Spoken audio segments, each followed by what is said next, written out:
আসসালামু আলাইকুম ভাইরা, কেমন আছেন আপনারা? আলহামদুলিল্লাহ ভালো। ভাই কি ইটা তৈরি করছেন? জি ভাই। ও, তো এগুলো কি কিভাবে তৈরি করেন একটু যদি বলতেন। এই মনে করেন মিল থেকে মাটি তৈরি হয়ে আসে, এই মাটি দিয়ে দুয়ালে গুলো দিয়ে আমরা ফার্মায় মেরে এটা তৈরি করি। আপনারা কিভাবে চাকরি মানে কাজ করেন কিভাবে, প্রোডাকশনে না বেতনে? আমরা প্রোডাকশনে কাম করি। প্রোডাকশনে। তো ঘন্টায় বড় ভাই ঘন্টায় কত পিস বানানো যায়? এই এখন প্রায় 700-800 পিস। 700 এক ঘন্টায় 700-800 পিস। টাকা কত পরিমাণ?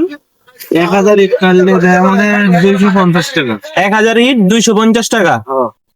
দৈনিক কত টাকার করতে পারেন আপনারা, মানে কত ইটা বানাতে পারেন আর কত টাকা ইনকাম হয়?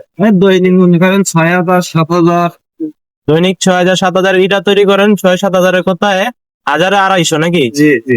1000-250 হইলে কোথায় আনুমানিক তো 1200-1300 টাকা এরকম নাকি? ওরকম 1500 টাকার মতো হয়। দৈনিক।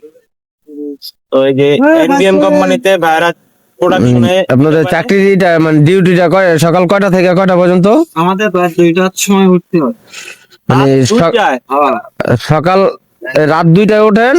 রাত 2টায় উঠে আবার সকাল 7টায় খেতে যাই। এসে আবার মনে করেন 11টা পর্যন্ত। আর আপনারা তো এটা শীতকালেই বাড়ান? না না, এটা 6 মাস। 6 মাস চল আর 6 মাস অফ। ওই বর্ষাকাল বৃষ্টি সিজন আসলে এটা অফ হয়ে যায়। বৃষ্টি মনে করেন বৃষ্টি বৃষ্টি হলে season জব থাকবে।